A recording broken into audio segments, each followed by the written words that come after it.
कुछ होता है। सुनो सुनो सुनो, भाग कहाँ रहा है यार? सुनो ना, एक सवाल है काजी। सुनो सुनो सुनो,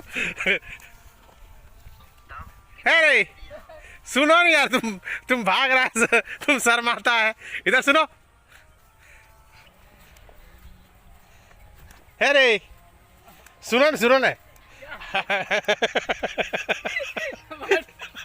तुम भागता क्या है यार? सुनो ना, एक सवाल है, सुनो ना, हमको कोई पूछा था, ठीक?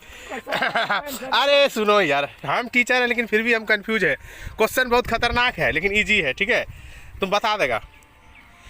पूछे, ऐसा क्या है, ठीक है, जो दिखाई नहीं देता है लेकिन होता है? ऐसा क्या है मतलब जो दिखाई नहीं देता है लेकिन होता है? बताओ। हवा। हाँ, तो यार बड़ा सॉलिड जवाब दिया यार, तो नॉलेजदार है यार, बहुत जानकारी है, ठीक है? बुजुर्ग आदमी है नहीं यार। कहाँ भाग रहा है?